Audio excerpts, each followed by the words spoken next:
Welcome to this edition of the High Strangeness Factor, copyrighted on the Paranormal UK Radio Network.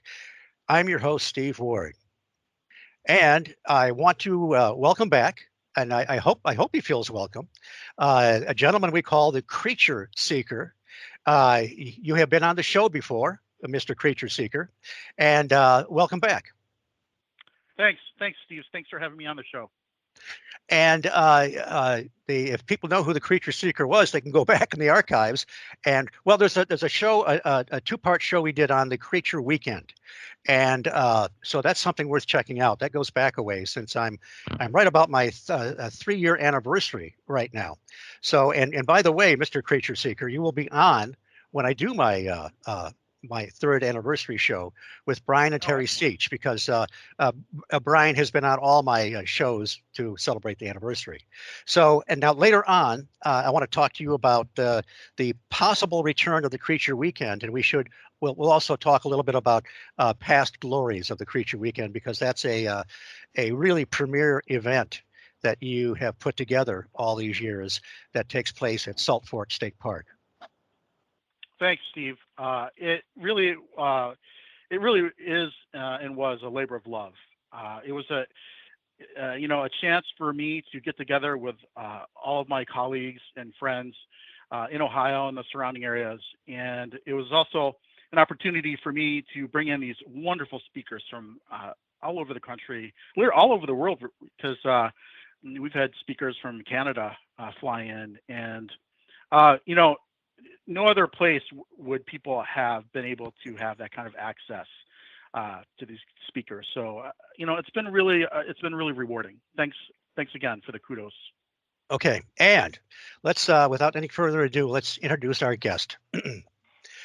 Tim Swartz is an Indiana native and Emmy-winning television producer, videographer, and is the author of a number of popular books, including The Lost Journals of Nikola Tesla, Tim Swartz's Big Book of Alien Encounters, Time Travel, Fact Not Fiction, Jeff, the Talking Mongoose, and is a contributing writer for such books as Brad Steiger's Real Monsters, Gruesome Critters, Beasts from the Dark Side, Real Ghosts and Restless Spirits, and Haunted Places. As a photojournalist, Tim Swartz has traveled extensively and investigated paranormal phenomena and other unusual mysteries from such diverse locations as the Great Pyramid in Egypt to the Great Wall in China. He has appeared on the History Channel's programs Ancient Aliens, Evidence, Ancient Aliens Declassified, and the History Channel Latin America series Contracto, and I'll try this, Extraterrestri, or something like that. I didn't do well in Spanish. His articles have been published in magazines such as Mysteries, Fate, Strange, Atlantis Rising, UFO Universe, Flying Saucer Review, Renaissance, and Unsolved UFO Reports. As well, Tim Swartz is the writer and editor of the online newsletter Conspiracy Journal, a free weekly email newsletter considered essential reading by paranormal researchers worldwide. Tim is also a co-host on the Paracast, along with Gene Steinberg. And I will get Tim's website in a moment. Tim, welcome to the High Strangeness Factor. Why, thank you, Steve, and thank you, Creature Seeker. Now you see, I need a good name like that, like Creature Seeker. My wife has got some various names for me, but I can't say those on. Do they have hyphens in them? Lots of hyphens. Okay. Lots and lots. Well, but yes, thank you. Oh, it's my pleasure to have you on. You and I have been together about 5 times in the past on various shows that you have co-hosted, and most recently on the Paracast, which was, I really appreciate you contacting me for that, because the Paracast is kind of a big deal. And it was fun to meet Gene Steinberg finally through cyberspace. So that was a lot of fun. Yeah. It was really a pleasure having you on. We had you on, a few times on Exploring the Bizarre, and so I mean, I've been trying to bring my favorite guests in the past to come onto the Paracast and introduce everyone to a new audience. Well, I Well, appreciate that. Let's talk a little bit about what was that you, Bruce? You're going to pipe in on yeah, something? I'm Oh, go surprised. ahead. No, I'm actually impressed and surprised that Tim had you on his show. I mean, who would take that kind of ratings hit? You know? Well, he contacted me an hour and a half ahead of time. Just kidding. Oh, That's an inside joke. I had plenty of time to prepare. Okay, no more inside jokes. Um, but exploring the bizarre, my first uh, experience on the radio talking about UFOs was actually in about 1976. We had an informal group of people, and a few of them were actually professionals. I was not, but they let me hang out anyway.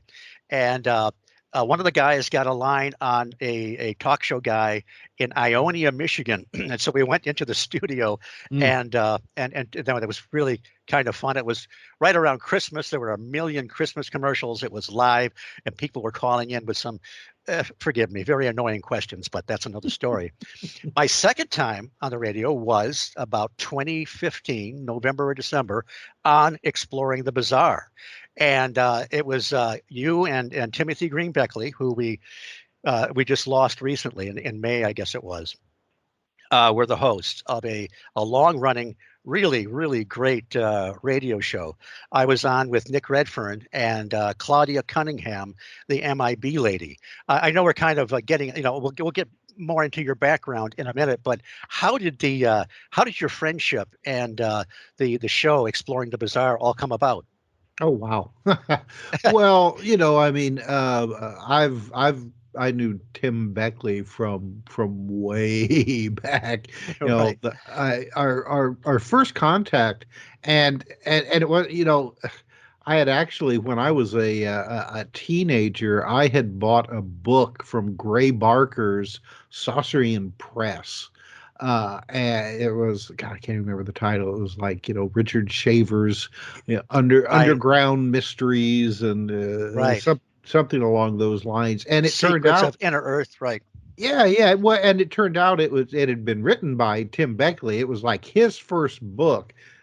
He had written it when he, was 15. Of course, when I got around to buying it, that it had been out for a number of years, and I never even had made the connection till years later. So I mean, we had that connection that far back. But I was working at a television station in Dayton, Ohio, and J. Allen Hynek had come to town to give a talk at the Air Force Museum there. It was one of the anniversaries of Project Blue Book. I can't remember which one it was. So the Air Force, being the great guys that they are, had invited Hynek to give a talk and to, I guess, cut a ribbon on this big display that the Air Force was going to have about Project Blue Book and all the stuff that they did. And so I got permission from my assignment editor. I took my camera, went out there, and this huge display that the Air Force had was like this one little tiny case that had like maybe a paperback copy of the Oh no. book and a couple of, I think maybe like just cut out articles from new. It was just this tiny thing you could actually wrap your arms around it. It was so small. But Hynek gave this great interview, and this would have been in like the early 1980s, and actually, I think this was one of the first times that he ever talked about on television that he was wondering whether or not the whole UFO phenomena wasn't maybe paranormal or interdimensional or something like that, and that blew a lot of people's minds, because everybody thought that Hynek was just firmly entrenched in the extraterrestrial hypothesis, and then here he goes and starts talking about possible interdimensional visitors and things like that. So I was able to get this story up on the CBS satellite news feed, which at that time ran continuously, and any CBS station across the country could pick it up, record it, and then run it on their newscast. Well, the CBS affiliate in New York must have ran this, because Tim Beckley actually tracked me down and wanted to know if I could provide like a VHS copy to him, which I was happy to do. And I mean, we wrote back and forth a few times, but it wasn't until years later, like the starting in the early 1990s, that um, I had submitted some articles to one of his magazines, and he was just like, "Oh my God, I remember you!" And from that point on, I mean, we communicated almost daily. I wrote articles for his magazines all the time. He had a publishing business that. At that point he had kind of let it flounder a little bit, but he decided he wanted to get it started again. So he asked me if I wanted to write some books, and of course I said, "Are you crazy? I would never do something as despicable as writing books." And and I think that probably at this point, we together with some other people like Sean Castile, we probably wrote like over 250 books. Uh, but yeah, I mean, that's how we got started. And as for the podcast, I had started doing um, uh, uh, a podcast with a magazine publisher who was putting out a magazine called Mysterious Magazine. And she wanted to know if I'd be interested in co-hosting with her. And this was really early on when podcasts were just getting started, Right. and then that progressed to eventually me doing a show with the writer Mike Mott, who has written some really great books about Oh, yes. underground mysteries and things That like was that. called Into the Outer Realm or something like that. I was The Outer I was Edge. on the Outer Edge. Okay, I was on it not too long after my first time with you and Tim Beckley. So, Hmm. and that does go back a ways. Yeah, yeah, it does. And I got Tim Beckley on a couple of times on the Outer Edge, and the guy who ran that network, it was the PSN radio network. He liked Beckley so much that he offered Beckley his own show, and they actually, Tim had his own show on PSN for a while, but he wasn't really happy with that network for various reasons, and he was then contacted by um, the lady who was just starting the KCOR digital radio network, Tina. And I had been on her show a couple times, so had Tim, and she said, "Hey, you guys want to come on and do a show on KCOR?" So that's how we started doing Exploring the Bizarre. And man, I mean, I can't even tell you how I think we did that for over 5 years, something like that. Yeah. Tina is a great producer. She I've talked is. to her. I've been on some different shows, and she comes in during the commercials and tells you what a great job you're doing, and really gives everybody a boost. And I think now what I always loved was, I don't know, a creature seeker. I don't know if you ever listened to Exploring the Bizarre, but it had the best opening of all Hmm, time. And not only that, you were there on, I think it was Thursday night at 10 p.m. Eastern, and it right. was live. Yeah, so you Yes. you had to you didn't want to stutter too much, No. and the opening had this great it had the thunderclap, and the announcers said something like "Time to take back the night," and it's so cool because you're a little nervous because you want to come off well live across the entire planet, but yeah, it was just, and I think Tina was responsible for creating that opening. Oh yes, yes. Well, gosh, Tina, I think is one of the smartest people around when it comes to radio broadcasting. I mean, she had her career in terrestrial radio for a number of years, and then took this knowledge over to the digital range. And I mean, she pulled out all stops. I mean, there was no fooling around.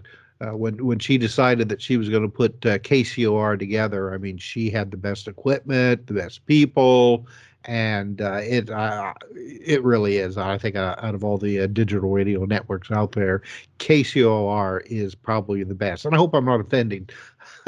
No, no, hey, The network that your show's on, no, Stephen. oh, If oh, so, I definitely not. apologize.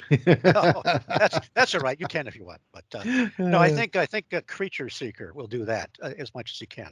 But and by the way, seeker, chime in here anytime you want if you have any Sure. questions or anything. Okay, Well, uh, I go just ahead. wanted to say to Tim, the my condolences because Tim Beckley, his passing was a huge loss to the world of paranormal research. And I remember a couple of his shows on Coast to Coast, and he was always very engaging. So He I was regret he that.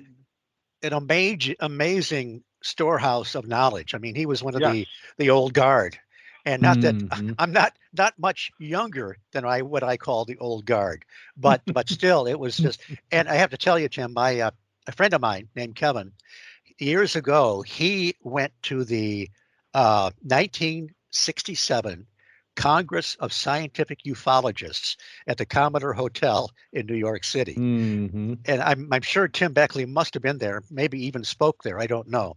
But he got to know people like Gray Barker and James Mosley.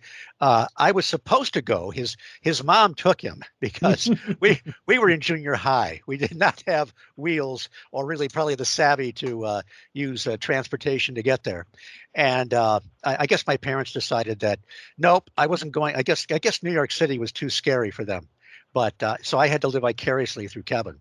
But he met all these great people back in the right in that time period, and kept in touch with many of them. But another thing about tell us about the what I always got a kick out of was when you and Tim would start the show. Tim would always do some kind of a shtick. Well, yeah, and that came about because we had Tim had a friend who was an animator, and Tim decided that he wanted these shows to also be on YouTube, after the fact. But Tim had a YouTube channel, still does. It's out there. It's called Mr. UFO's Secret Files, and so he got this friend of his, this animator, to come up with these just these really funny animations of myself and Tim. So we would and it was usually it's no more than just a couple hours before the show would start. We'd find out who we'd know who the guest was, and so we'd write up this little monologue, uh, generally about whatever just we were going to be discussing that night. We would do it during the show, which is just audio only. So I suppose if Right. somebody coming in that had no knowledge of the show and what we would do would be wondering, wow, what are these guys talking about? But then later, once this animator got a hold of the show, and he would be the one also who would um, turn this into a video for YouTube. But he would then, for that little segment, he would animate Tim and I interacting and doing the monologue, and of course, I was always the guy that is like try to come up with just like the most bizarre things to say and do, and this poor animator, he would be this like, how do you expect me to do these things? But because I'd be talking about things that would require like CGI animation, or Disney quality. And this poor guy is being like, what? You think I have an unlimited budget? But he always managed to come up with something funny. One of my favorites was where we were doing a riff on the Lord of the Rings, and because the guest we had on, one of the things that she did was she had one of the oldest like Lord of the Rings Hobbit fan clubs out of Manhattan, and so I had him so like Tim would have been Gollum, and Tim had really no knowledge about the Lord of the Rings or anything like that. So I had to coach him beforehand on how to talk, like Gollum and everything. But rather than it being a ring of power, it was a Reuben sandwich.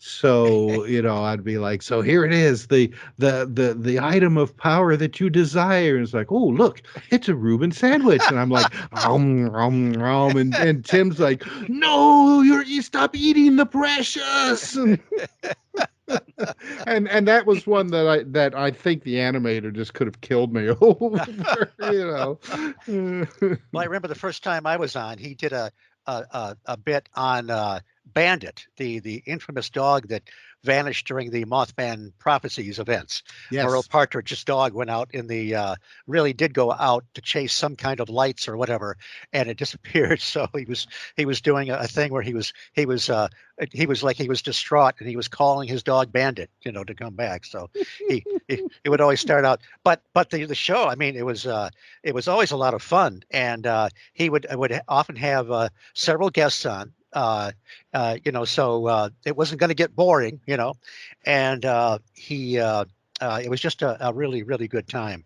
And we'll get more into the Dulce book. I guess Dulce Warriors is billed as Timothy Green Beckley's last book. Yes, that was the book. Now you have to remember that Tim always had like three or four books in the process of being written and worked on. Throughout all the time that I ever worked with him, which like I said, started in probably the early 1990s when we started firing up global communications again. You really never had any time to rest because you get one book finished, but you were in the middle of the next one. Right. And so it was like it this time around, and Dulce Warriors was the book that was the most complete by the time that he passed away. Tim had written his chapters, had provided us with a chapter list of other contributors that had agreed to contribute chapters, and then there were a few that hadn't come through yet, and he had an idea of like what illustrations we were going to have, but hadn't really gone any further than that when he passed away. So then it was up to myself and Sean Castile to go and put it all together, do the proofreading, bring in the other writers who said that they were going to contribute, and then put it out. Unfortunately, Tim had given me a couple of ISBN numbers because Tim he had bought it sometime in the past, like this, this huge stack of ISBNs. God knows how much it had cost him. I guess they're cheaper if you buy them in bulk. And so we had an ISBN to attach to this book. Thank heavens. It would have been a little bit more difficult getting the book out if I didn't already have that. Well, I have loved Tim's books over the years, and I should say Tim and yours books, and he had kind of a cast of writers that you would see time and time again. I even popped up there once. Maybe I'll talk about that later, but when you talked about Gray Barker's publications, so Sarian Publications, I actually would go back and think about some of the older books I had purchased, and I couldn't remember if it was Barker or Beckley, because it was such a smooth transition between the two with the type of publishing and the type of material that they did. Yeah, I'm not sure exactly how many books Gray Barker actually wrote, and then maybe transition to having other people write books for him, and then he would just put his name on it. I mean, if you look at his earliest books, like They Know Too Much About Flying Saucers or Silver Bridge especially, you read those, and Gray Barker really doesn't get a lot of credit because he was such a beautiful writer. Yes. Oh my gosh. It's He was very almost poetic. I mean, in his writings, I mean, so many nonfiction books today, uh, on this kind of subject, paranormal stuff like that, very dry, very clinical. Here's the facts, ma'am, and not much else. But Gray could really turn a phrase, and just his books were just very enjoyable. The Silver Bridge, especially, I highly recommend. If your audience has not read this book, find it. It is available on Amazon. It's been reprinted a couple times, Right. and it is really such a beautiful read. And at some point, I mean, he didn't write a lot of books, but I think you can tell at some point where he stopped writing the books and other people took over. Because there just wasn't that heart Right. to these books that his early books had. And even though he was known to take a little bit of license sometimes, it really doesn't matter. They are really enjoyable. And back to Tim, Inner Light and Global Communications, his publications over the years. I don't know how many dozen of Beckley's books I have, but he would reprint stuff that had gone to third-party sellers, and it was you'd have to pay hundreds of dollars for. But he would not only reprint them, but he would add material like Scully's Behind the Flying Saucers about the Aztec UFO crash. Well, you'd got the book reprinted, but then you got updates on the alleged conspiracy behind it. Some said it was a fraud, some said not, but you'd get all that extra material. And another one, The Saucers Speak by George Hunt Williamson, where Mhm. they claimed that they were, making contact with the Space Brothers on ham radio. Well, it was Beckley, I think, that revealed that it was a man named Lyman Streeter that was the ham operator who was only mentioned as Mr. R in the original book. So you just always got. You didn't just get a rehash or a reprint, which would be good enough if you didn't have to pay all that money for it, but you got all this extra material that he provided.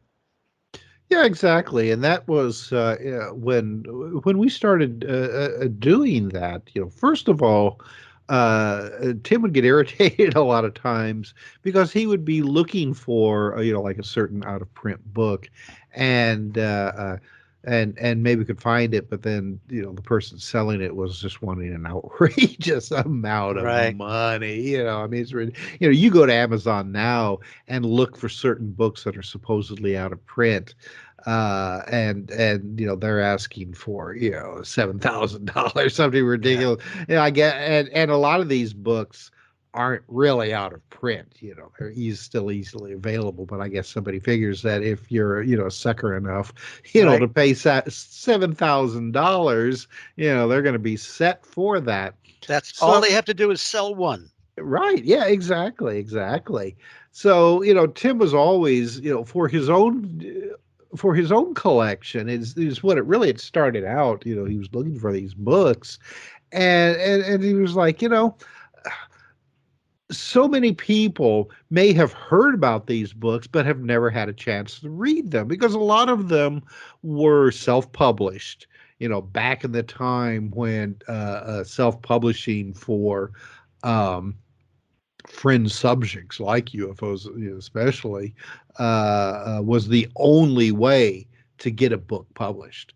And so they may not have been the best quality and a very limited run. So many of these books just have ended up, lost lost in time and space, so to speak. And Tim had still had quite a few in his own personal collection there at his little apartment in Manhattan, but there was a lot that he didn't have. So I mean, he was constantly looking for these old books, and in order to print them, to get them out there, make him some money, in the progress. So I mean, of course, and people always kind of disparage anybody who is trying to do stuff like this, publish books, and oh, heaven forbid, make some money in the process. It's like we're not allowed to to make money. That we do all this work, all these investigations, come up with the research to put put the new material in these books, and then we have the audacity to charge for them. I just Well, always I you could get never your figure out that attitude. your printing press and all your paper and all the shipping is all free. So why would you expect to make any money? Exactly. Well, I mean, it's like if you go to work, say, you work in a factory, building cars or something like that. I mean, nobody expects you to do that for free. No, But this kind of stuff, people, just they get all huffy because you actually are trying to make a living, which it's almost impossible to do with these niche publications. But the idea that Tim wanted to bring more to these books, because a lot of, like you said, a lot of time had passed and we had more information. What had happened to the people who wrote the book? Some of the names that were pseudonyms, we now know, who they were. So Tim always wanted to include them, in these books. And of course, you would have to add some additional material, because there would always be somebody, if you would just go and print the book verbatim and put it out there, there would always be somebody who would say, hey, you don't have the rights to do that. I have the rights. Most of the times people didn't have the rights. right. They would just, think that they did, or try to sham you into thinking that they did.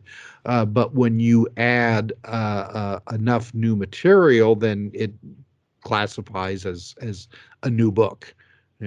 Even though most of these books were never copyrighted.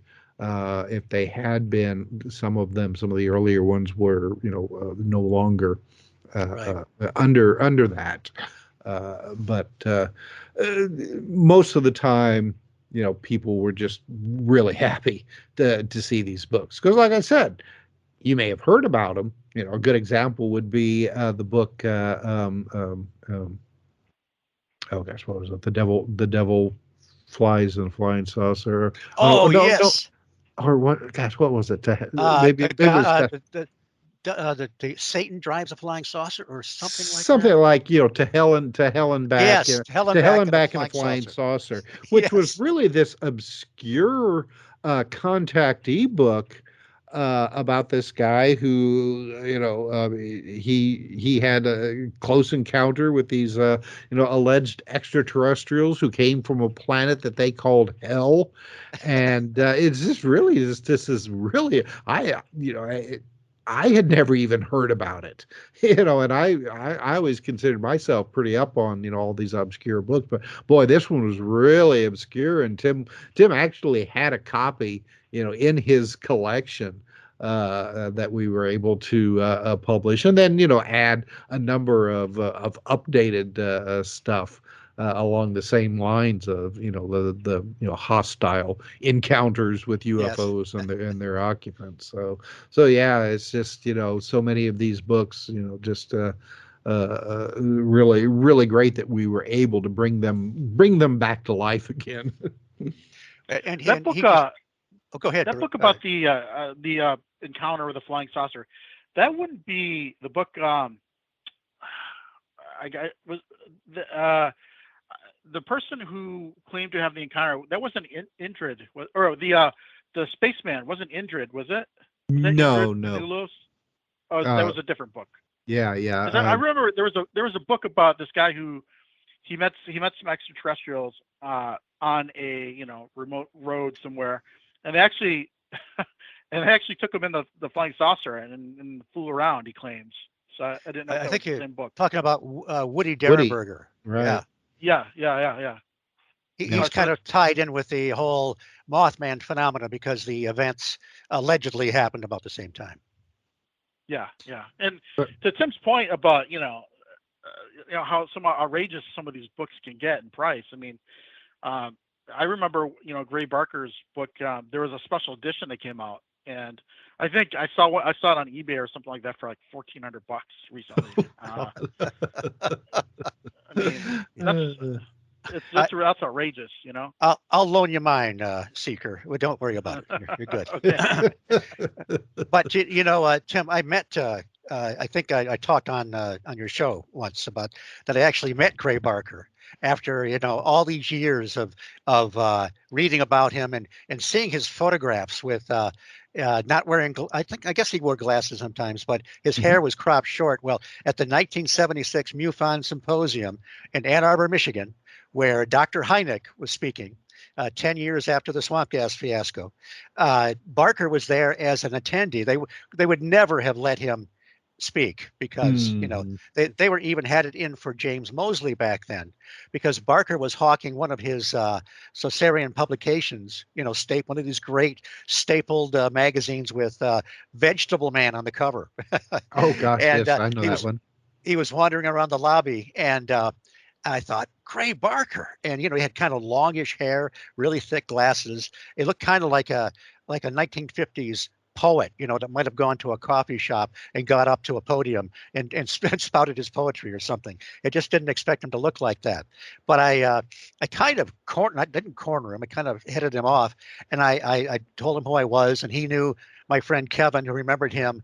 And I asked him, but I did a mini interview. I did ask him about his book, The Silver Bridge, and Keel's book, The Mothman Prophecies, because I had heard people had said, oh, Keel just stole everything from Barker. And at that time, I didn't have a copy. I had meant to get one from Ray Palmer Publications, but they were gone by the time I decided to do it. Anyway, he was so funny because he says, oh, no, I'm sure John wrote his own book. And he says, none of us, of course, like to get our literary toes stepped on. I mean, this guy was a real character. And he was in the in this big lobby where on one side were the book tables and the other side is where the speakers would speak. And I walked in the room, and he said some kind of a joke and dropped an F-bomb, and he had everybody cracking up. I wish I could remember what he said, but anyway, it was great to actually meet him. And I asked him about remember the book that another book you guys reprinted called A UFO Warning by John Stewart. Right. Another sort of an MIB situation similar to Albert Bender, very paranormal supposedly. But I asked him about that, so that was just a lot of fun. But anyway, while we're on that topic, actually, yes, I had a question for Tim. In all of your, in all the time that you've been involved with ufology, have you ever experienced, a sense that, the government was keeping an eye on you, or that you're being pressured not to do or say certain things? Has anyone ever made their presence known to you from any agency? No. Okay, yeah. As far as I know, I never have. Now, I mean, there's been times where it seems like that maybe my mail had been messed with, or these situations where you're talking to somebody on the phone and it sounds like that somebody picks up another line when you know that nobody's in your house is doing it, and the other person, there's nobody in their house doing. But as far as I know, that has never happened. I mean, I've always kept kind of a low profile over the years. I've never been politically active, nor have I gotten involved in some of the verbal fistfights within the UFO community that so many people just seem to love to do. It seems like that's all they want to do is just get into fights with everybody else. But you have to realize also that if you have come under the attention of some government agency or what have you, they can monitor you, listen to your conversations, read your, and you will never know about it. It's only the times when they want you to know that you will see, some very apparent evidence that you are being watched. These people who say that they see the unmarked van parked in front of their house all the time, or the mail that has been obviously opened up and the contents maybe scorched and then shoved back in. That happens because they want you to know that they're watching you. So I just don't think that I've ever really gone and done anything to warrant that kind of attention. And if I have, they've never let me know about it. Now there was a couple of instances when we were doing um, the Outer Edge, that a couple of shows where, and we were using Skype and kind of like the same setup that we're doing this show on, that we had all kinds of weird interference that you normally, now I know that at times Skype can be problematic, but a couple of these shows, I mean, it was really problematic, like just all kinds of static and interference. And there was one instance where we had Tracy Twyman on, the late Tracy Twyman, and she was talking about some occult activities that she had participated in. And as she was talking about that, boy, I mean, the static just came and came, and just you couldn't hear her, and it was just really a difficult show to do. And Mike Mott thought that maybe this is some kind of demonic type of activity taken place. I wasn't quite so sure about that, but it was odd. I'll just say that it was weird. Well, I know Nick So Redfern has said, I'll let you go in a minute, Seeker. Nick Redfern has said that sometimes when he's talking about certain subjects, they get problems, static or disconnected on various shows. And those categories are things like the Men in Black and Black Eyed Kids. So it Right, does right. seem to happen to him. Go ahead, Seeker. well, no, actually, I was just going to say what you just said, that, and there have been colleagues of ours who have reported similar things happening on their shows.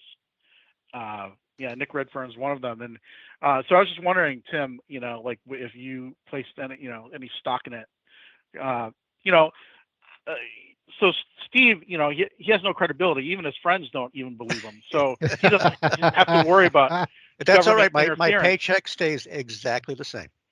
But someone like you, Tim, you have a lot more credibility in the field, so you would be a prime target. But if but in all seriousness, if you look at some of these ufologists, some of their deaths are highly suspect. Especially the ones who are talking about alien human hybridization programs, and you look at how they died, and you're like, oh, that's kind of strange. That's if you want to be a conspiracy theorist, it's almost a topic in and of itself. There have been some unusual deaths, and it makes me think about the late Philip Schneider, Oh who yeah. in the '90s was big on the lecture circuit, talking about his alleged activities with the secret Dulce base in New Mexico, and he he committed suicide in his little apartment. And one of the things that was noted was that there was a rubber tube tied around his throat and then tightened using, I think it was a pencil, that was in the back of his neck, to the point where it actually had cut into his neck and had almost like disappeared. It was tightened so so much, which it just made you. It's like if you're going to go and commit suicide, and you have to remember at that point, Phil Snyder was in a wheelchair. He had Yeah. health problems. Couldn't one of his I think he was missing fingers on one of his hands Yes, he was. as well. So to be able to kill yourself that way seems to be really, I mean, that kind of stretches one's Well, credibility a bit. there. It's like a case I remember happening up around Hammond, Indiana years ago, where somebody allegedly killed themselves by beating themselves in the head with a hammer. But but it came back that it was suicide. So it's like, now how in the world can you kill yourself by beating yourself in the head with a hammer? You know? Well, so there are several things about Phil Schneider's death that are kind of weird. Now, I had heard, so you're right. He was missing some fingers, and if you've seen any of his presentations, he claimed that those fingers were missing when he was blasted by this alien death ray when special forces were engaged with these aliens. So, the story is that his background was demolition. So he was working with the government and these special forces, and he was a demolitions expert. And they were when you dig an underground base, you drill down into certain parts, and you put in the explosives, and then you, after it explodes, then you dig it out, and then you start over again. Well, apparently he had stumbled upon this underground alien base, and then the special forces were engaged in a firefight with these aliens, and he got blasted with some sort of energy ray, and he had lost his fingers, and he had sustained a lot of internal damage, and so yeah, he was missing fingers. I had heard that he committed suicide by hanging himself with piano wire, but it's neither here nor there.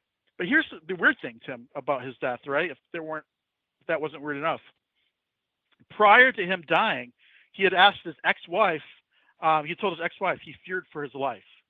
He had Mhm. borrowed a gun from a colleague of his, a friend of his, because he thought that someone was trying to kill him. Now, if it were me, if I were wheelchair bound, I wanted to end my life, and I had a gun, it seems to me that would be like the easiest way to do it, not having to tie a noose around my neck with only like 6 or 7 fingers. Uh, and what's more is that they said that he was robbed, but none of his money was missing. The only things that were missing from his apartment were the materials that he used to bring with him during when he spoke in the UFO circuit. So he had materials that were some sort of metal that was of some extraterrestrial origin that he always brought with him. His notes, all of those materials were missing from his apartment. His wallet, his TV, all the other things that you might normally think would be a target for a robbery or a burglary, they were intact in his apartment. So it's just odd. I find it odd. Yeah, And it oh, was go. odd. Um, It not too long after he died, I wrote an article for one of Tim Beckley's magazines, and actually talked quite a bit for a while to his ex-wife, and she sent me, a ton of material, including copies of his death certificate, which I made copies and have them somewhere still in my files. But yeah, I mean, it wasn't piano wire, and he was still in his wheelchair when he died. He was had slumped over. In fact, when they found him, I don't remember now if he had slumped over to the point where he'd fallen onto the floor, but he definitely had been in his wheelchair when he died. And you're absolutely correct. I mean, when they searched his apartment, I mean, his wallet and money was still there.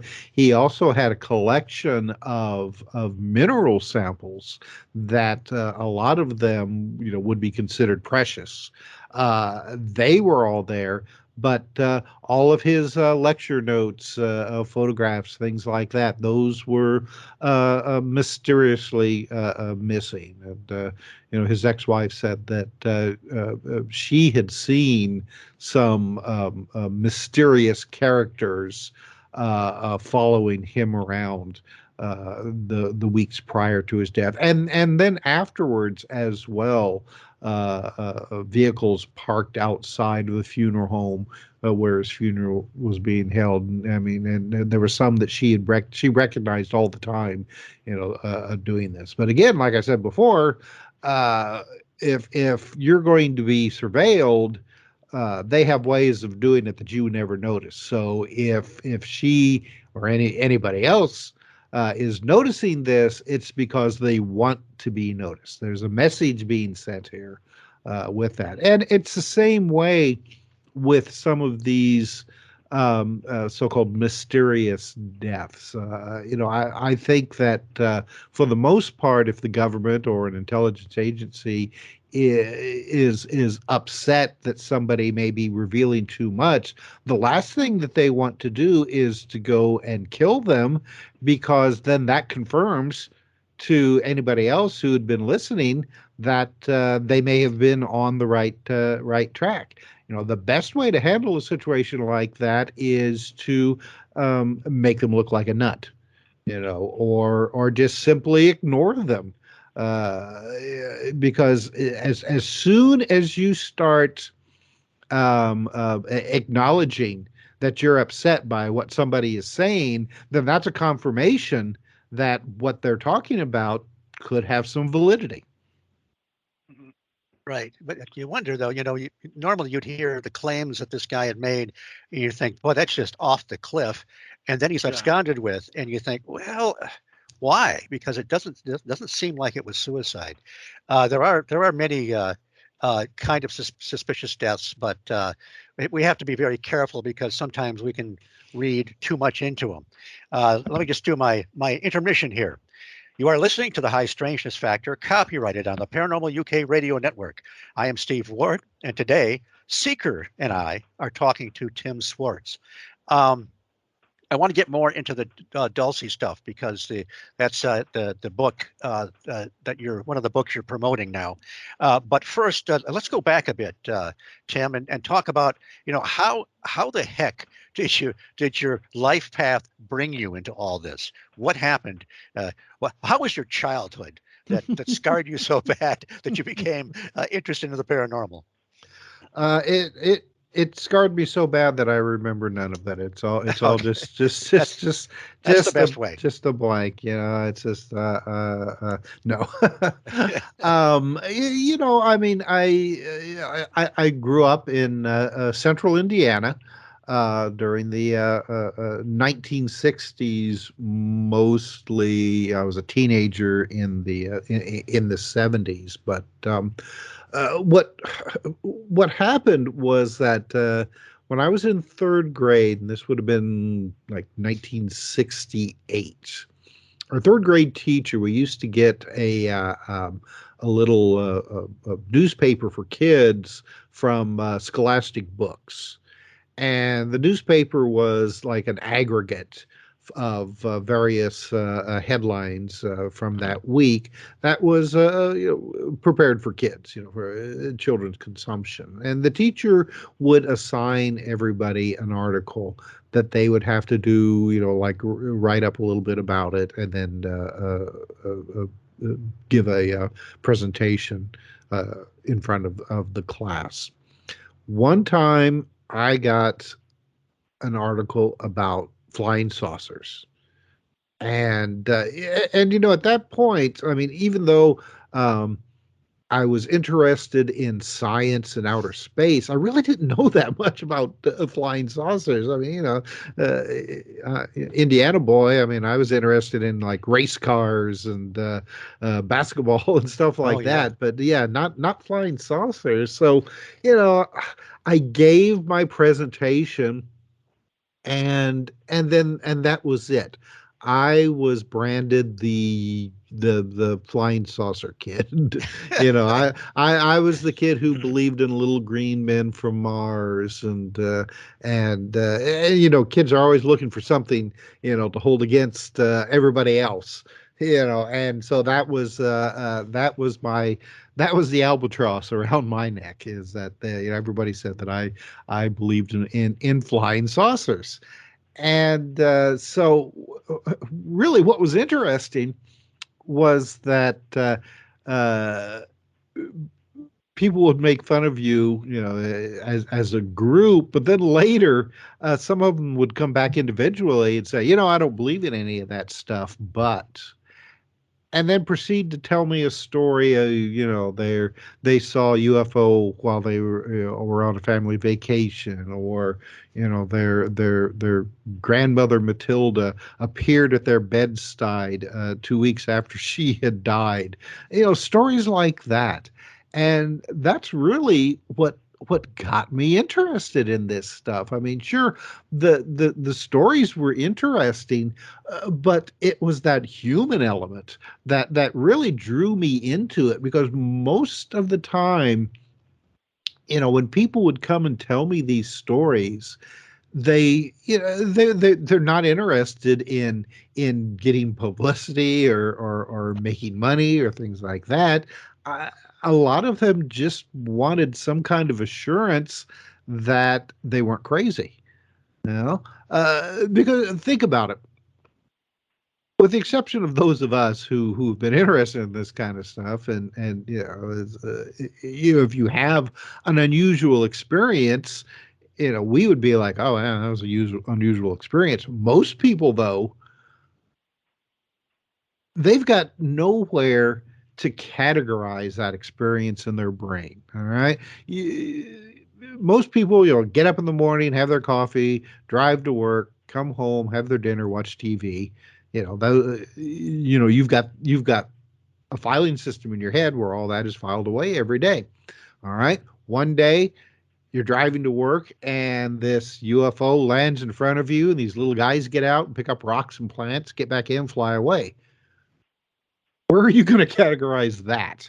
Yeah, there's no filing system in your head that says flying saucers / little gray guys. So a lot of and there's nobody usually that you can tell your experience to. You can't tell your family members. Oh my gosh, forget about it. Can't tell anybody you work with. That'll be the end of the end of your career. So a lot of people, they just go through the rest of their life with that experience kind of like festering in their brain, not knowing what happened to them. Am I nuts? Am I crazy? That's what it is. I'm crazy. So when they would come to me and tell me these experiences, and then afterwards, they'd look at me and I'd say, yeah, well, other people have had experiences very similar to that. It's not really that uncommon. And you could just see like the weight lifted off of their shoulders. And they're It, it, just like, I'm not it's crazy. especially if they've had some really high strangeness Yes. associated with it. Yes, exactly. And they'll walk away, and they may never tell anybody else ever again, but it doesn't matter. They finally have some reassurance that they're not alone. I think a lot of people who have these experiences and aren't that familiar with them think that they're the only ones who have had something like this, and it's just it can be overwhelming. And like you said, Steve, especially if it's a really bizarre experience, like the people who saw the Mothman initially in Point Pleasant, experiences like that. Nowadays it's easier, I think, because of the media exposure that has happened over especially the last 10 years with reality television and the internet. People are a lot more familiar with this kind of stuff. But there are still a lot of people who uh, who haven't paid any attention to this kind of stuff. And you talk about UFOs, and they're like, "What, a little green man from Mars?" Right. You still hear that. But yeah, I mean, it was this human element to these experiences that really got me into all of this, and just how people react, and the all of these individual and personal cases that really make uh, uh, uh, these unusual phenomena just so fascinating. Well, and even for me, who didn't really have experiences, but was fascinated by this stuff, I could only talk to so many people about it. And Mhm. sometimes I'd go too far into the weeds about some of my ideas, and their eyes wouldn't just gloss over. They'd want to be looking for the exit because they didn't know who they're dealing with. But You see him slowly backing away from you. It's like, I'm not gonna turn my back on you. All right. but with the Well, advent, go ahead. it is kind of true, what Tim says, because, I've had some legitimately, paranormal experiences in my life, and I'm, as you know, I'm very much a skeptic, but there are a few times when I've encountered things that just don't add up, and had there not been other people there who witnessed it with me, I would probably never even mention it. Mhm. So I do understand, you know, the phenomenon that Tim's talking about.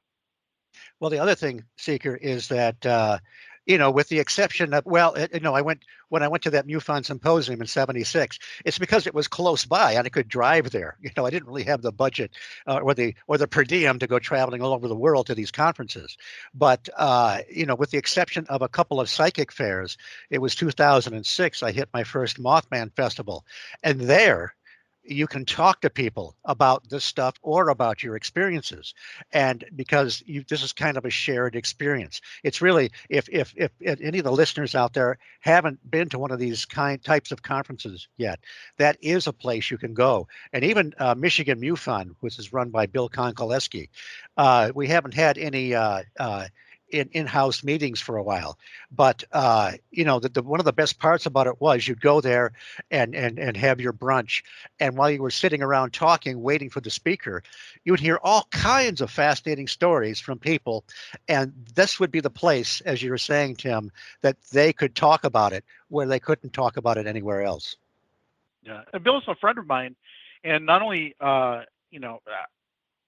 met him a number of years ago at Butler, but not only does he run MUFON there in Michigan, but he's also an abductee and has written a couple books Yes. about his experiences having been abducted by aliens. And I've spent a lot of time with him, like personally, and he's the most down to earth. Like Yep. there's some people you meet and you say, well, okay, that guy's a few, chimichangas short of a fiesta platter, right? But when you talk to Bill, he's the most down to earth, level headed. You would never ever think in your wildest dreams that he would ever had the kinds of experiences he's had. You know. And Tim, I know that we'll have to have you on again because there's just so much to talk about. But let's talk a little bit about your photojournalist career. You've Mhm. been to the pyramids. You've been to the Great Wall. Were either of those experiences connected with ancient aliens, or were you just being interviewed for that program? Yeah, well, Ancient Aliens. I was on a number of episodes on season 13.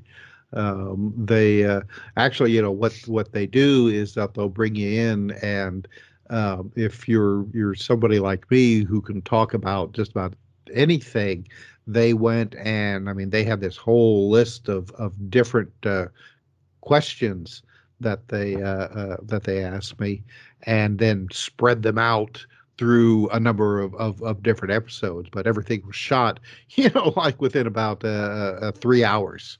Uh, but the my my traveling was actually because of my television job.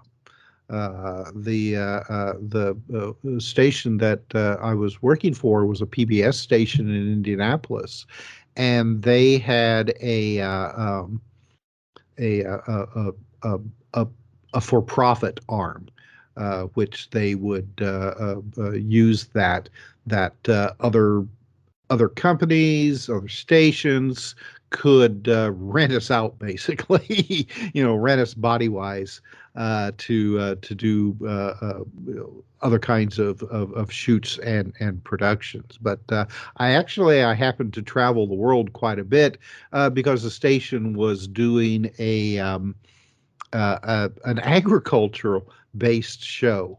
Like one of these that you see at 5:30 in the morning that deals with hog futures and the latest tractor supplies and stuff like that.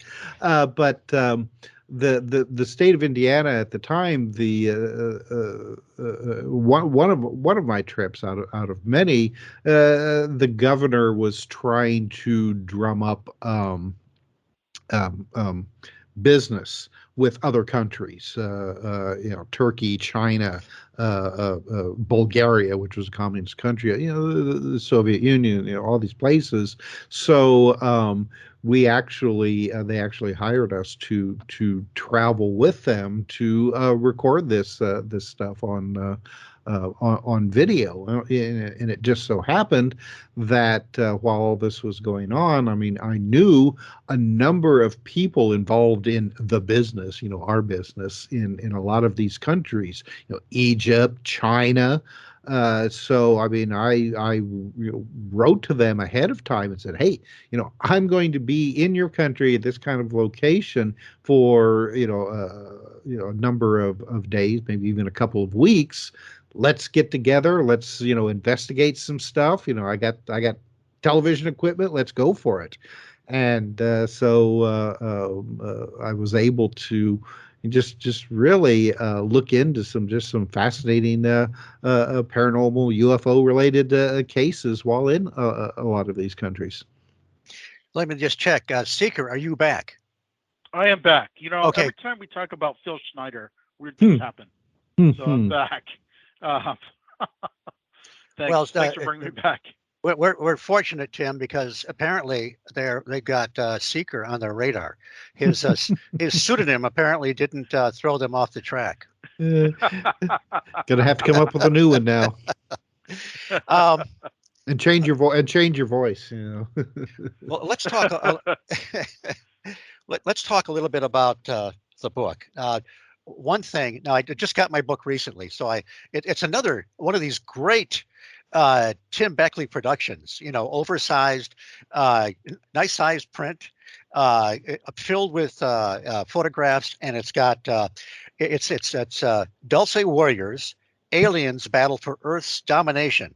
Timothy Green Beckley, Sean Castile, Tim R. Swartz, and additional material by, and there's at least there's more than a dozen people here. Mm-hmm. So it's one of these another great productions.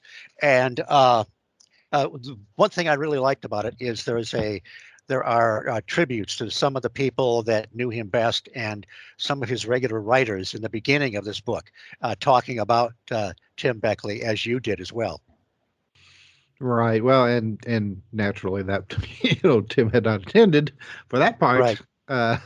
to be in the book, but we felt that since this was really the last most complete book that Tim had, that we were working on, that we should, honor him by getting some of his closest friends and people who had worked with him probably the longest over the years to write up a few paragraphs about him, and I'm glad we did. I mean, and Yeah, I'm sure that Tim would be really happy with it's what came out. it's just a very very nice touch for the book. Before we get into the book, I have to mention that there was a time when I was an Ancient Alien snob. I wouldn't watch it because it was beneath me, and I had the stigma from way back when they in the 70s when they started talking about this. A lot of the material was pretty fanciful and so forth. And even Eric von Daniken admits that early on he kind of jumped to certain conclusions. And if people read the newer version of Chariots of the Gods, he writes a big long introduction where he talks about the exuberance of youth and so forth. And I love Eric because he's a survivor. Man, that guy was viciously attacked for years. And this guy Mhm. has how many books out and sitting on how many millions? It's like, go ahead and throw your stones. I'm living my life and loving it. But I have grown to really really love the show. And even though it's television and they will amp things up a bit, and you might hear ancient alien theorists a little bit too much. It doesn't matter. It's you get so much from the show. And my bottom line is with the ancient alien thing is that look, if you look back in history and carvings and paintings, this phenomenon, whatever it is, has been with us forever. And it's been chronicled in stone and in artworks. But also, another thing that modern day archaeologists don't really seem to pay much attention to is how the hell did all these cultures from all these different that built all these different cities move these incredible stones from Stonehenge to just all these different works. So anyway, I actually don't let this out, but I actually own all the DVDs, and I do actually enjoy seeing them. And I have seen your handsome countenance, Tim, on there many times. Thank but you, Yeah. but and go ahead. go oh no, go ahead. Well, I was just going to say, and and you're right. I mean, it is television, and so they have to, it has to be produced in a certain way to maintain that level of excitement up until the next commercial, and then build it up again. But when they were interviewing me, I mean, I really did my best to try to put forth the material that they asked me to talk about in a way that I had verified a number of times and was very confident that I could talk about this kind of stuff and not be accused of over Yes, right. sensationalizing. Ugh, mess that up. That never Uh, happens on these shows, Tim. yeah, and I have to admit that they did a good job with the editing, that they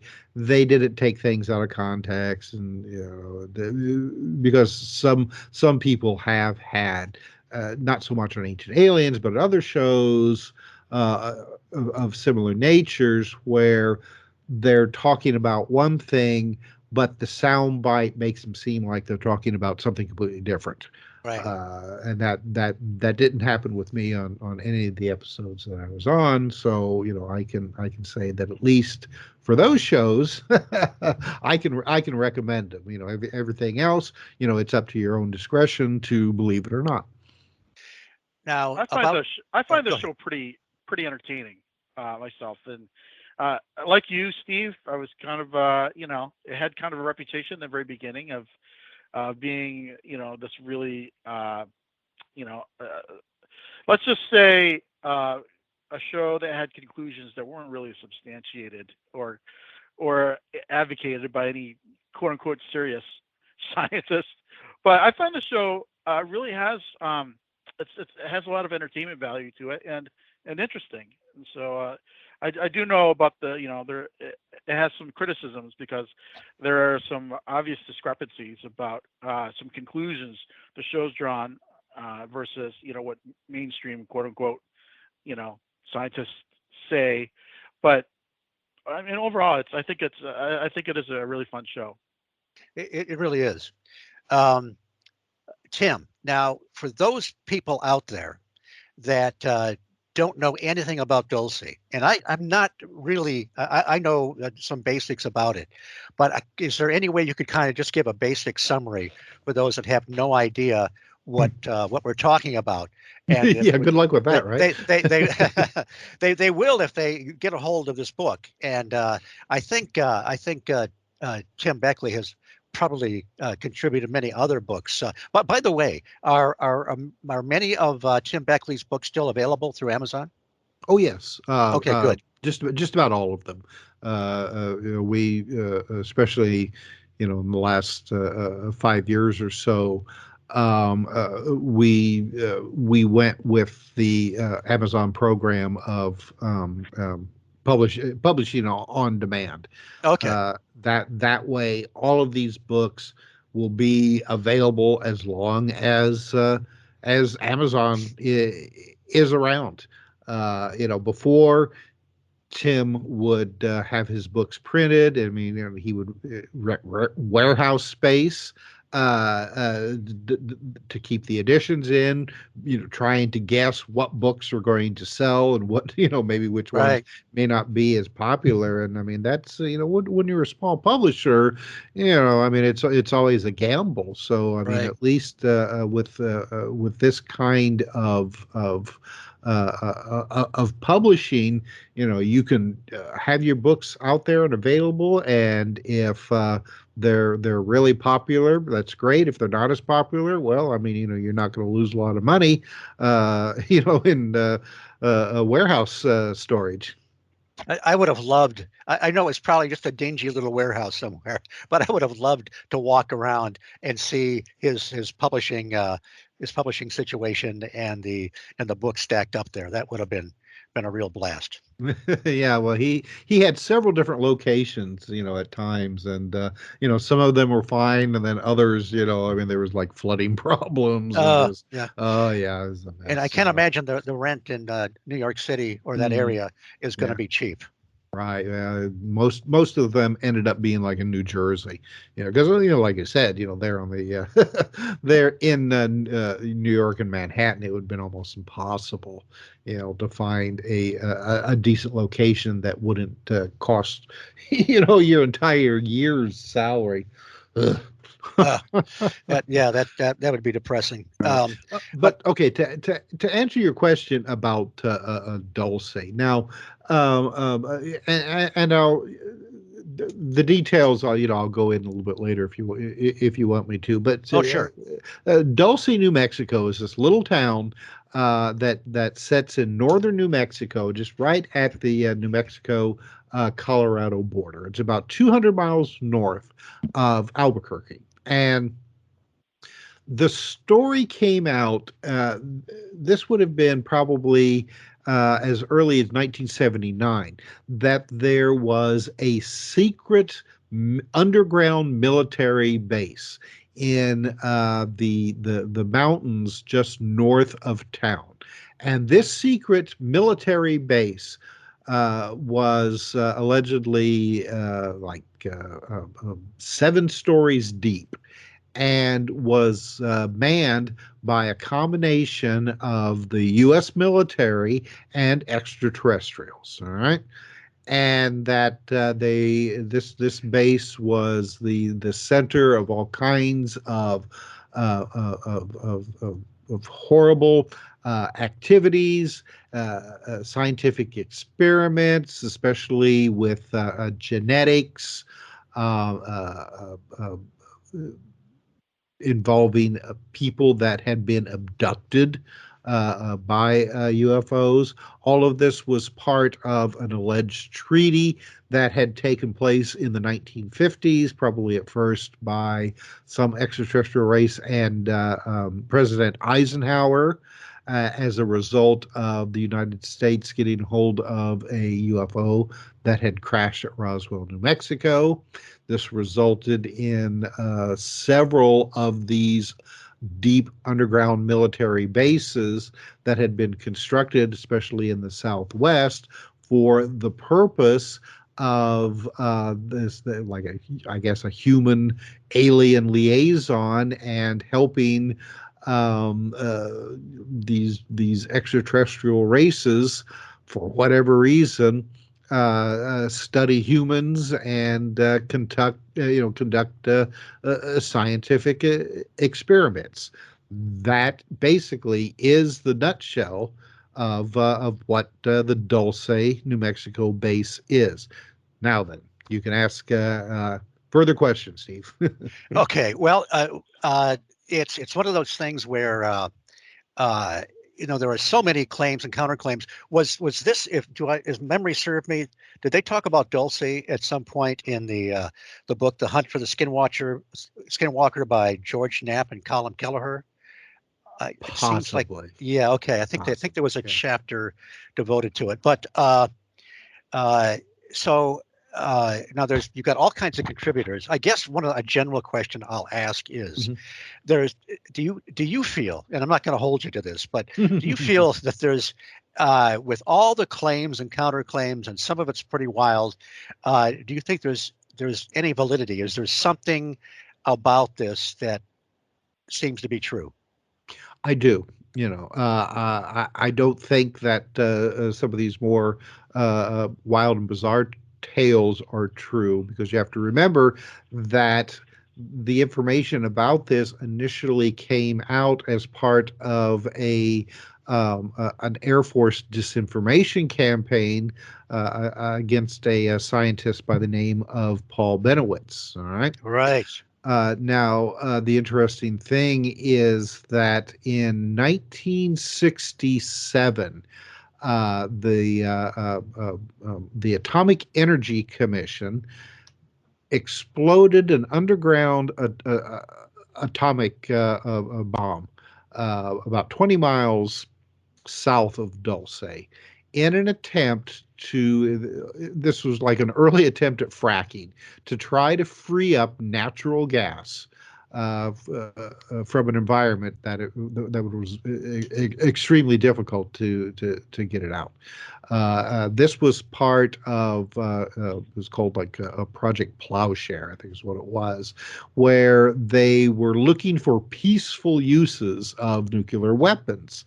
And they came up with ideas of, like, building roads through mountains by blasting the mountains with atomic bombs, maybe building bays where there weren't bays before by blasting seashores with atomic bombs, and trying to free up natural gas by using atomic bombs to frack with.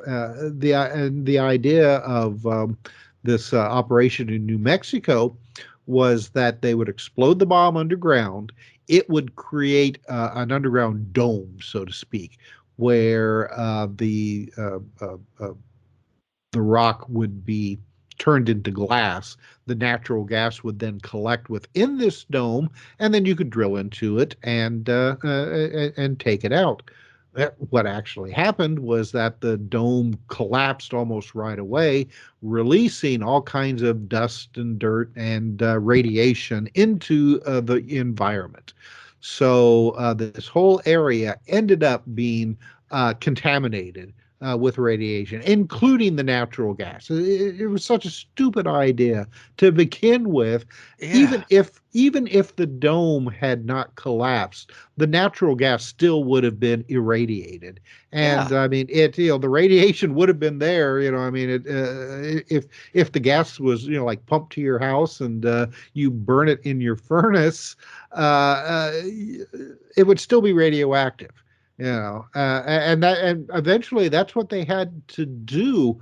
The pockets of gas that still remained underground, they basically just put pipes down into it and then vented it to the surface and burn it into the atmosphere. So that whole area ended up being contaminated with radiation. So, and I'm not the only one who has this theory. It's there's a possibility that the Dulce base may have been built, not as big as has been suggested by some of these other stories, as a way to monitor this radiation that had been released. Because on top of that, in the Dulce area, especially starting in the 1970s, there were a lot of mysterious cattle mutilations, Yeah. and the mutilations were investigated by a gentleman, a state trooper by the name of Gabe Valdez. And on top of these mutilations, he saw a lot of evidence that it was the military that was involved with these mutilations. In some of these locations, he found military issue a gas mask, rubber gloves, syringes with sedative drugs that apparently were used on this cattle, black helicopters flying around, things like that. So obviously, there was something extremely unusual going on in that area. So whether or not there were, UFOs and extraterrestrials involved with this as well, it's hard to say, because the whole disinformation campaign that was being put out against this gentleman by the name of Paul Benowitz was being used to try to distract him from what he was seeing as evidence of UFOs over the Kirtland Air Force Base in Albuquerque. And the suggestion was that in order to get him away from photographing these weird lights over this Air Force base and monitoring the radio transmissions that was coming out from him, that they told him that that stuff's interesting, but the real interesting stuff is up here at Dulce, where there's a secret underground base. Why don't you go up there and try to find it? Um, So, Tim, are you familiar with the Dulce papers? Oh, yes, yes. Well, um, the Dulce Papers was written by a gentleman by the name of Branton, whose real name was Bruce Walton.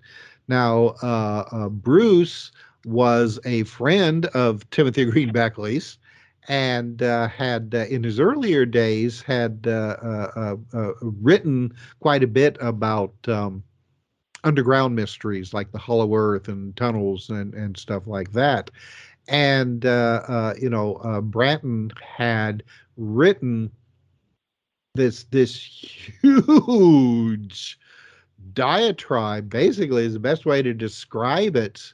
And I'm not even sure originally how it was released. Possibly some of the early bulletin boards, like on CompuServe. But Beckley actually approached Bratton and said, "We want to write a book about this, but we can't use everything, because if you used everything that was in the Dulce papers, um, it would have been like maybe 5 or 6 books, if Yeah. that."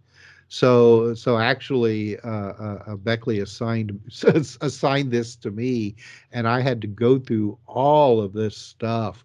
And I mean, not only was it talking about the whole Dulce thing, but like secret Nazi involvement with the United States government after Operation Paperclip at the end of World War II. Evil aliens. Da, da, da, da, da, da, da. So I had to condense all of this down into like a 250 page book that we put out called the Dulce Wars. Uh, yes. which is still currently available on Amazon.com. Blatant plug there. So part of the one of the things that the Dulce papers alleges is that there's this deep underground military base, Mhm. as you said, but um, there's different levels, and there's as you go deeper, each level requires more and more security clearance. Right. But there's a level called level hell, and that's where they keep some of the most atrocious um, military experiments between humans and you know, aliens, and they say that that when you go through that area, they allege that it's like a bazaar of basically monsters that were created. There's big vats that contain, creatures that look like humans with bat wings, and they allege that there's, you know, uh, actually a lot of captive humans that are used for these experiments, uh, in this level. So, what is your feeling about, is that fiction? Is that It's each time over the years that this story has been told, it gets more and more embellished. So I think that there's a possibility that there may be some semblance of truth to it. Again, and I've talked about this before. The whole extraterrestrial hypothesis in association with UFOs is, to me, still iffy at best. I'm not saying that the entire UFO phenomena is not extraterrestrials, but I'm also not saying that that extraterrestrials, nuts and bolts, flying saucers, extraterrestrials, is the only explanation for the UFO phenomena.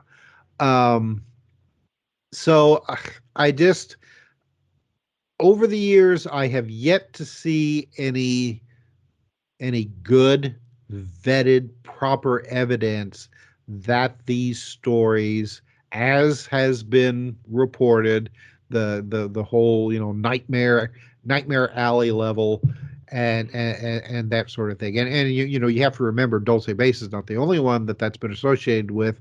Area 51 later came sure? out with the same kind of stories. The Dulce Base was first, and then somehow it got transported up to Area 51, and later Dugway in Utah. So I think that possibly there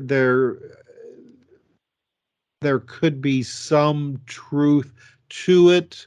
Top secret laboratories where genetic experiments have taken place. Kidnapped humans, kept there against their will, that sort of thing.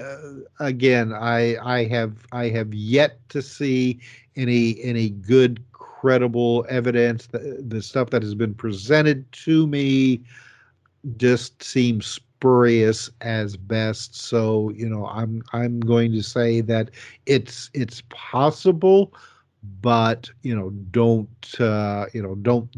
lay all your money, on that particular situation as being correct, because again, um, this the whole scenario involving the Dulce base and some of these others have come from less than reliable government and military sources who seem to have other agenda in mind.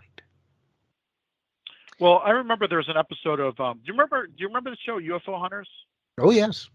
Oh yeah. And there's one episode specifically that dealt with the Dulce phenomena, Mhm. and they met up with some locals there who, and the locals basically said, look, we know there's something going on here, and we know where the entrance to the base is, and we know, there are vents actually, because obviously for any underground base you have to have some sort of vents, and they know where the vents are located, but they wouldn't show that to the UFO hunters because they were afraid of reprisal. So, um, yeah, so I guess what you're saying is that, there quite possibly could be a base at Dulce, whether it's made up of, a complement of alien, human scientists, is, not substantiated. Right, correct, Okay. and Yeah. and and you have to remember also that as Jacques Vallée said one time, when it came to the possibility of some of these secret underground bases is where's the dirt? What they do with the dirt? Because that requires a lot of digging and and you got to put the dirt somewhere.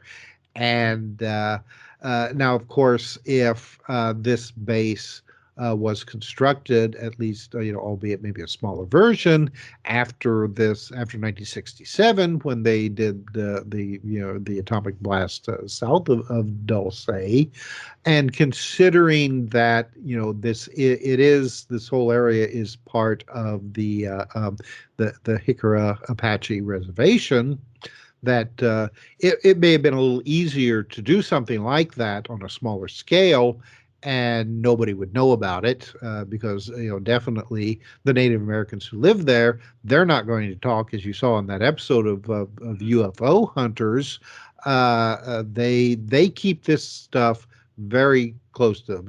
They'll admit that there's weird stuff going on, but as for any details, we're not talking about it. But even the locals who live there in the town, they admit that there are times when they actually feel the ground trembling, as if there's underground machinery, and they feel tremors. So even the people who live there report some sort of underground activity, origins of what we don't know about, but they feel that there's something going on there. Oh yes, well there's allegations of a tunnel system that goes from Kirtland Air Force Base in Albuquerque up to Dulce, and then Area 51 in Nevada, and then some other locations. I guess quite a substantial tunnel system, involving a very high tech, like maybe pneumatic tubes or maglev types of transportation systems. I mean, we do know that that technology has been available for quite some time, using underground borers that are nuclear powered, like submarines, and that in the process of doing so, they I can't think of the words, vitified or viterized. I'm not sure I'm pronouncing that correct. Basically, the rock is turned into glass as it bores through. So, I think that it is very possible that there is a substantial a tunnel system throughout the Southwest. 'Cause, you have to remember, this has been the location for a number of years of some of our most secret military operations. So it is entirely possible that is a reality, and the stories then bringing in aliens and weird genetic experiments and abductions may have been put out there as a distraction, because face it, if somebody is going to come forward and say, yes, there's a secret underground base at Dulce with tunnels that connect all over the United States and it's run by aliens, well, that's it for them. Nobody is going to listen to them because of that kook factor that has been brought in and used very effectively by the military against anybody who has been interested in the UFO phenomena. So it's a very easy and very convenient method to distract away from possible real black budget, top secret activity going on in these locations. But there is a reality to some of it, I believe. I've just been skimming through Hunt for the Skinwalker, and they do have a chapter on Dulce, and they talk about all kinds of UFO sightings. Classic UFO sightings over that area. Something's going on there. Also, they mentioned a gentleman named Wayne Gonzalez, a pseudonym, but he's a rancher. This is in the summer of 1993. He sees a classic Sasquatch on his property. And this thing seems to run into a hole in nothing and just kind of disappears. Maybe it just disappeared into the dark. I don't know. But the dog's classic dog reaction they reacted by running under the horse that was standing there. Hmm. And also, they talked about there was a game and fish warden who had retired by the time that they interviewed him near Dulce, told them of a sighting of a strange, heavily muscled creature. It walked across the track in front of him, just about 50 feet. And this is in the 1980s. This thing looked like a hyena, but had a prominent bushy tail.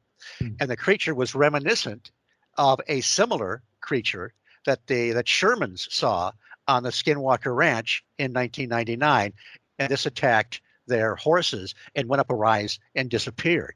So we get in some ways it's classic where you go to these high strangeness areas and you don't just see your classic Sasquatch or whatever. You'll see bizarre, almost one-off creatures that you don't see often.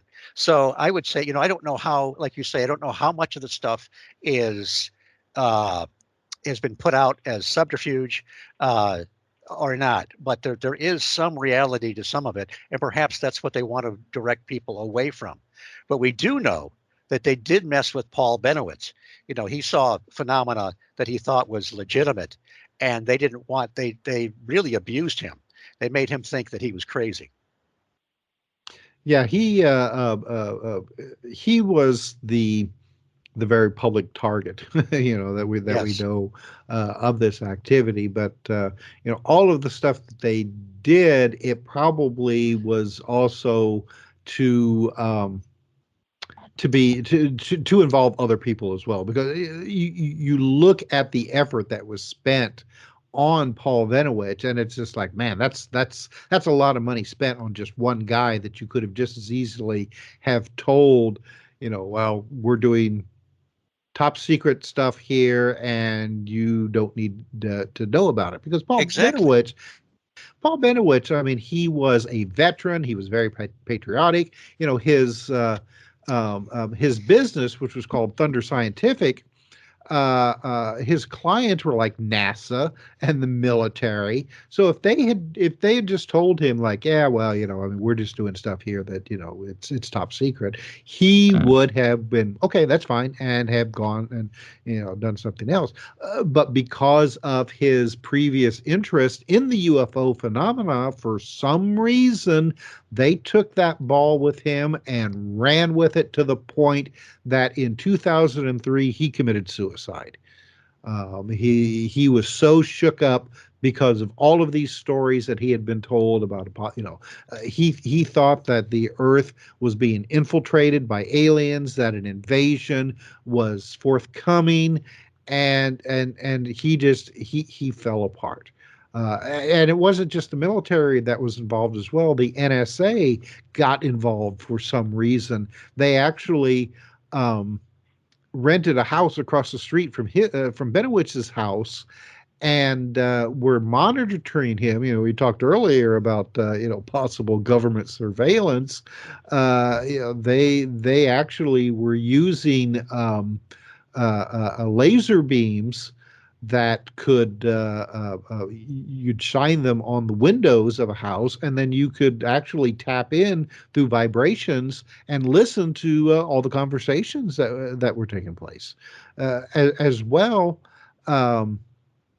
they, through the Air Force, gave Benowitz a computer. And you have to remember, this was the 1980s, so I mean, computers were very expensive and not that readily available.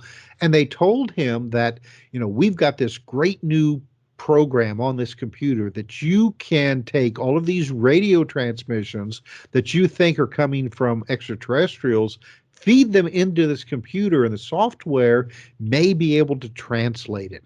And sure enough, it did.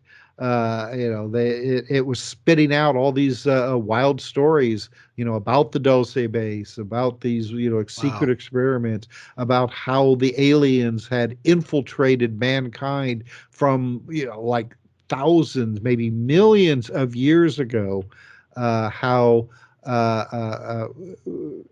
the human race was the result of genetic manipulation with early hominids, and that all of our religious figures, Jesus, Buddha, and the rest, were all because of the extraterrestrials.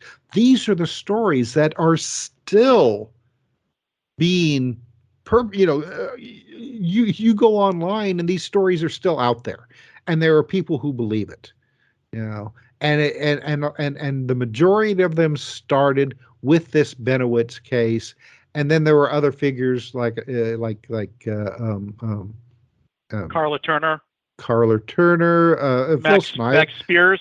Yep.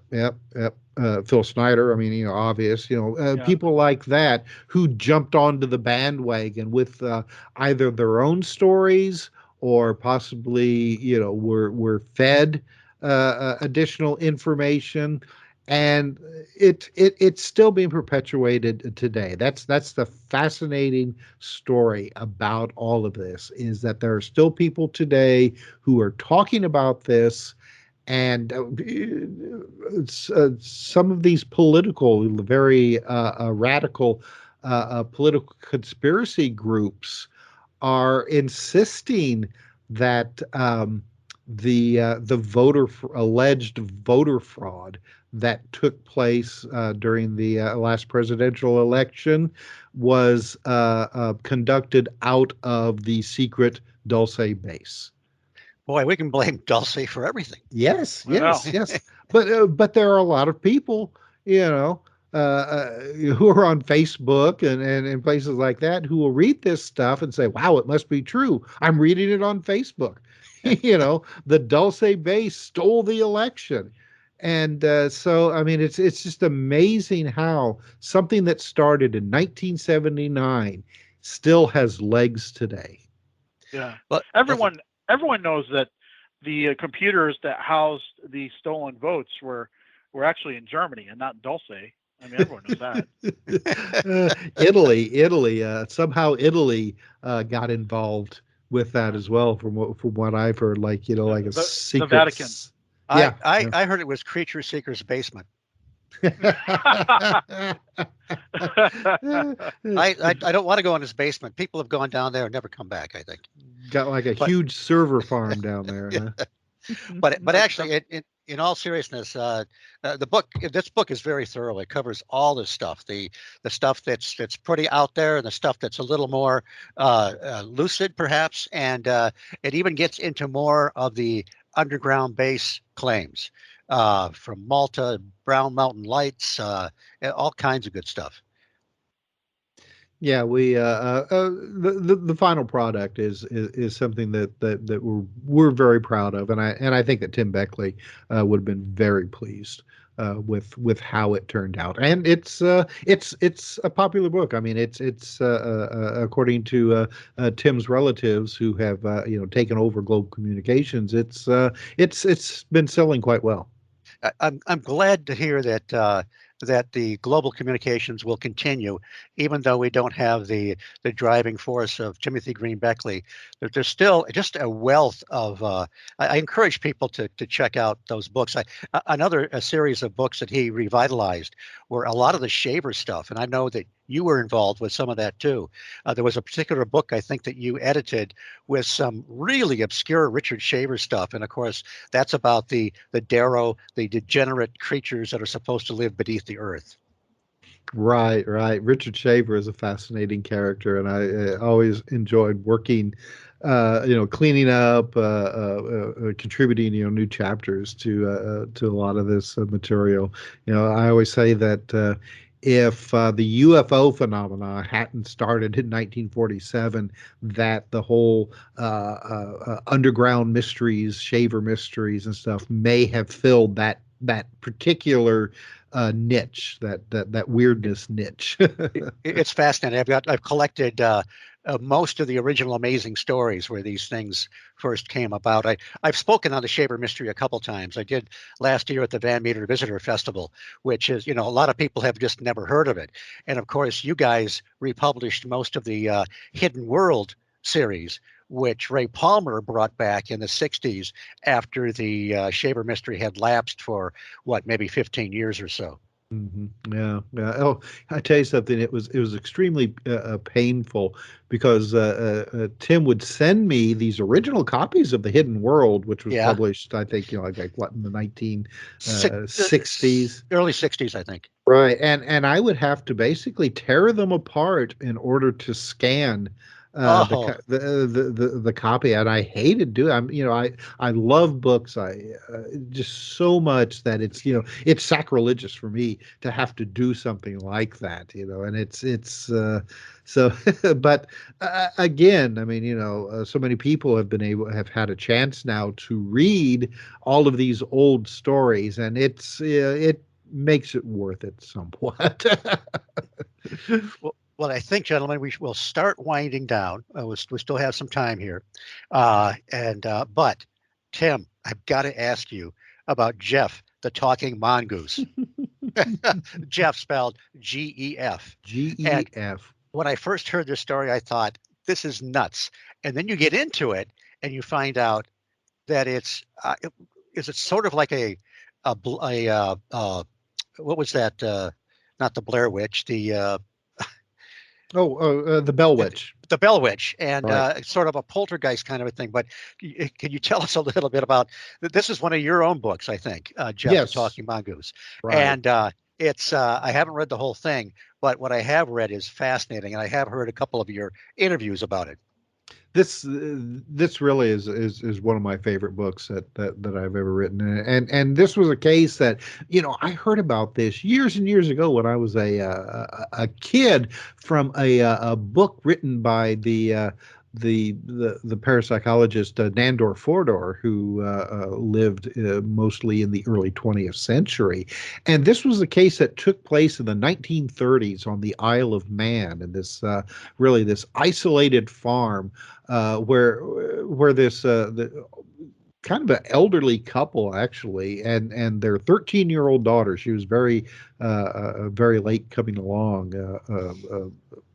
They had moved from England and had bought this farm in the middle of nowhere, hoping, he was hoping to be like a gentleman farmer, and the servants would take care of everything, and they would bring in all the money. But it didn't quite turn out to be that way. And then plus the old farmhouse that they bought turned out to be apparently haunted by something that was very verbose, talked all the time, and claimed to have been a mongoose that had been brought to the island in the 19th century by a farmer who had released a bunch of mongoose to take care of the rabbit overpopulation. And it said that its name was Jeff, Gef, and that somewhere along the lines it realized that it was intelligent, and had been looking for somebody who would teach it how to speak,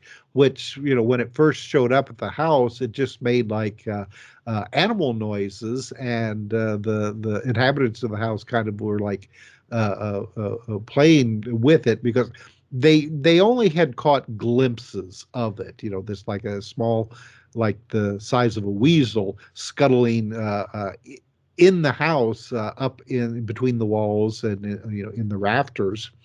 And it eventually started talking, and when it started talking, they couldn't shut it up.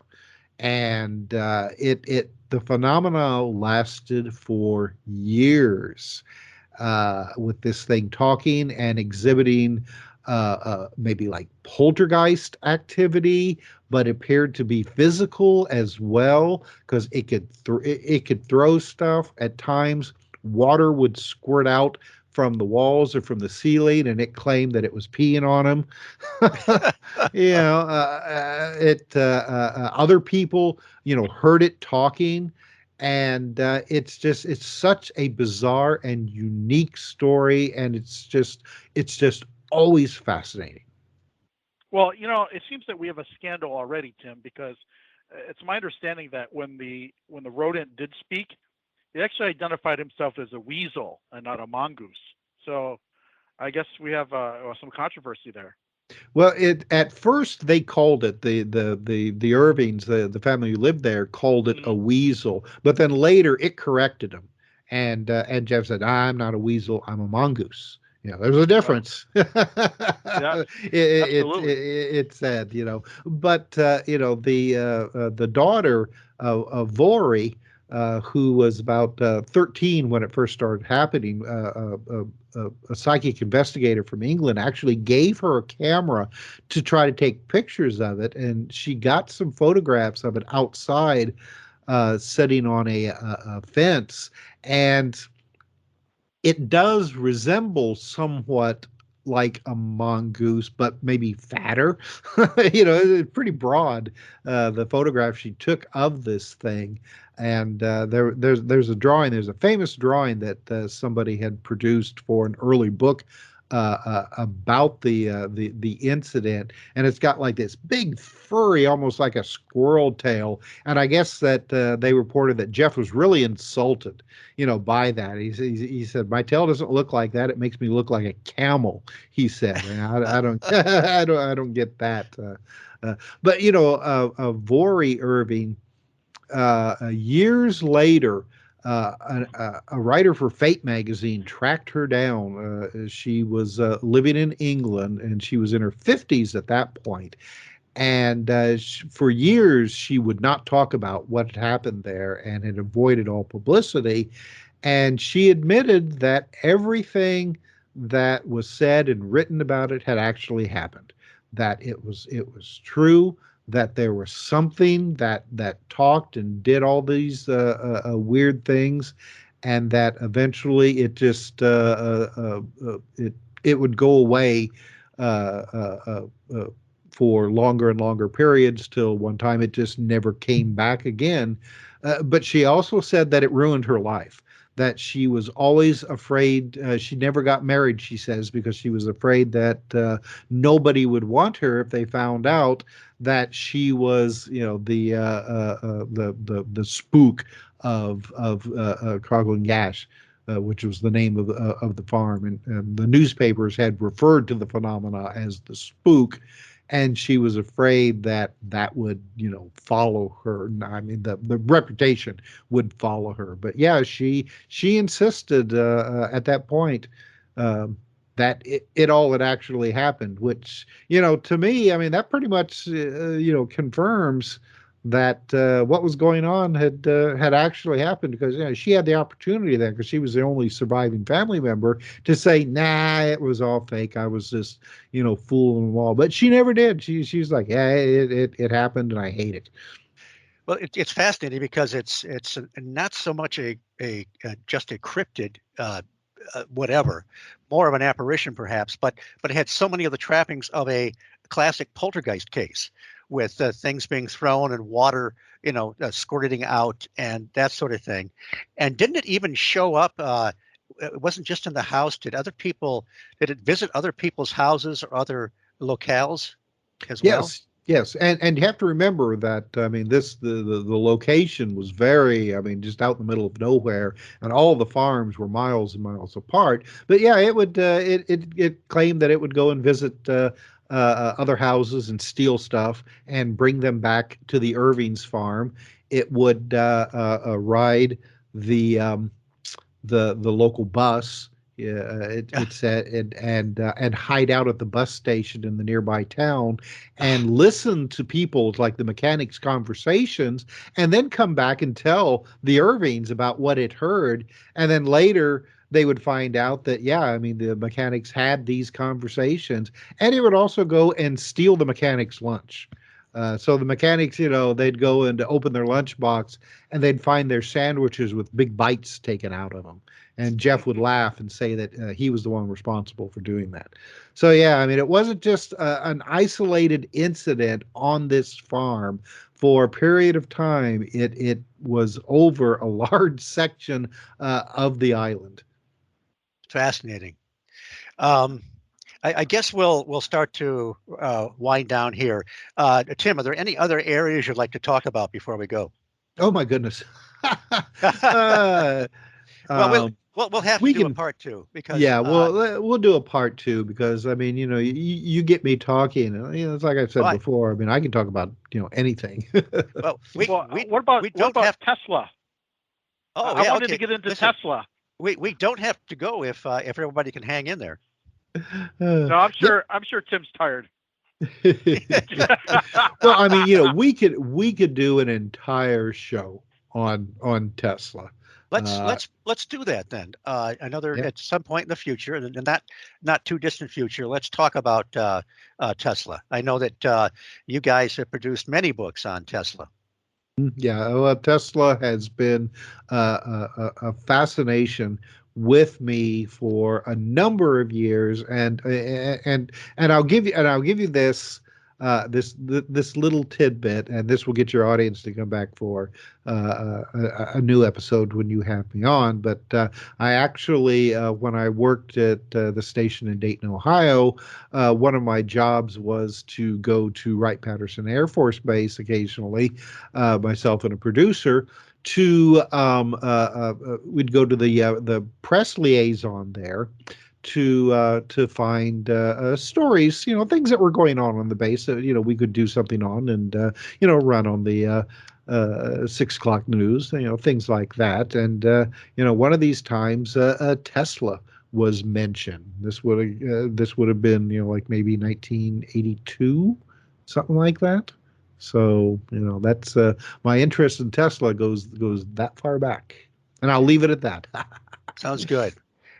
Yes, because his fascination with Mars is also really interesting, and we will cover that another time. So, Tim, tell us how people can contact you, your website, and how to find your books and so forth. Right. Well, all of my books, and Tim Beckley's books, Sean Castile, all of our books, you can find them on Amazon. Just type in my name, type in Tim Beckley's, and they should all pop up. Enough reading material to keep you occupied for a long time, and I tell you, I mean, I recommend them all naturally, but my favorites, Jeff the Talking Mongoose, the Eighth Wonder of the World. I love that book. It's such a fascinating case. My Tim R. Swartz's big book of alien encounters. Not only myself, but a bunch of other contributors to that one, looking at cases from all over the world. In fact, the book is divided up into different locations across the planet. Lost Journals of Nikola Tesla. Wrote that book originally in 1999. Hasn't been out of print since. And my website is conspiracyjournal.com. Conspiracyjournal.com. We for years and years we put out an email newsletter called the Conspiracy Journal Newsletter. After Tim Beckley passed away, we kind of stopped for a while to kind of regather and figure out what we're going to do. The last a couple of weeks, I've been putting out some new editions, so you can sign up for this. It's free. Just there's a location at the top right of the website that you can sign up for the Conspiracy Journal newsletter. Just give us your email. We won't spam you or anything like that, and you'll find out all of the interesting, weird news and information that they don't want you to know. And do you know if it'll ever come back as a hard copy? Probably not. Probably Okay. not.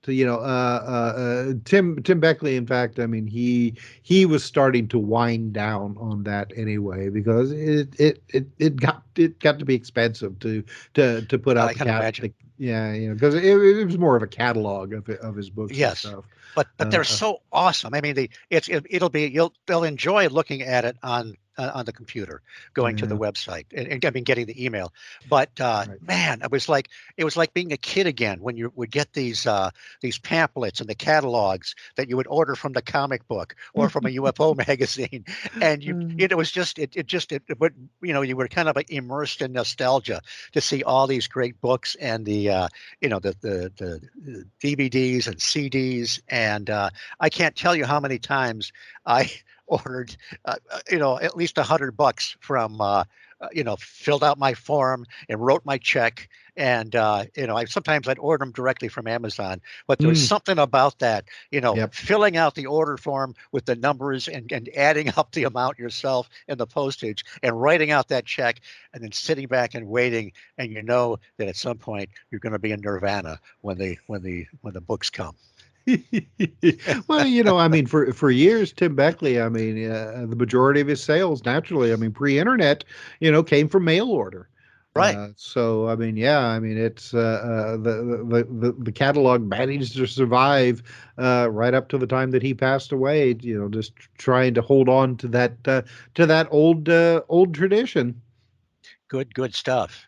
And Creature Seeker, are you still with us? I am. Oh, good. I didn't see his number there. I thought maybe he was absconded again. But listen, thank you for being here tonight. And because you had such short notice, you're going to get an increase in per diem. Oh, Okay. thank you. And in all seriousness, I'm glad you were here tonight. You made the show better. So it was great that you were here, all of us, the three of us, Creature Seeker, Tim, and I. It really has been a fun show. Yeah, it really has. We could probably do a number of these shows with Tim because he has such a breadth of knowledge on all these topics. I'm Well, sure we could do like our own TV series. Well, yeah, but then we would have to raise some money. It's a good thing that Creature Seeker is independently wealthy and can finance these kinds of things. Well, I don't know. I think I spent my inheritance on Creature Weekend. So Which, by the way, before we do the closeout, do you think that there's a possibility that there will be another Creature Weekend this fall? Nobody's going to hold you to this. Okay. There is a possibility, but this fall seems not likely. We're still waiting for certain governments to loosen up a little bit on their restrictions. Okay. It's really difficult to have, especially when you're doing a bootstrap event. It's really difficult to have an event that you can have some cost recovery on when your occupancy is limited to like 25% or whatever. So yeah. So last year, one of the things that we did was we did an outdoor event up in New York State, and that was a lot of fun. So I think that maybe, interim wise, we might do an alternate outdoor event where we have a little bit more freedom. But there's a good chance that the official, the old time Creature Weekend will return at some point. Yes, there's a very good chance, and we're just sort of waiting for the right timing. Those are great. I don't know if you could ever. Indiana isn't that far away, I guess, to Salt Fork, Ohio, near Cambridge, Ohio. But No. it'd be great. Actually, it'd be great to have Tim speak there sometime. But certainly, that would be awesome. certainly join in because we'll have to wind up. But it's such a people can go back and check out back a year or two ago. We did a couple shows with the Creature Seeker on the Creature Weekend and covered in great detail. That is an absolute blast. So, gentlemen, Tim Swartz and Creature Seeker, thank you for being here tonight. And I'm going to do our closeout. All right. Thank you, guys. Thanks for having me on. Okay. Thanks, everybody sit tight. I'd like to talk for just a second after we close out. The High Strangeness Factor was created by Steve Ward and Andy Mercer and is copyrighted by the Paranormal UK Radio Network. Irene Allen Block and Mark Johnson are our fearless leaders here at the network. I can also be heard weekly on Mac Maloney's Military X-Files on this same network. And I am Steve Ward, your humble host here on the High Strangeness Factor, a displaced Yank on the Paranormal UK Radio Network. Thank you for listening. I will see you all again in a fortnight. Take care.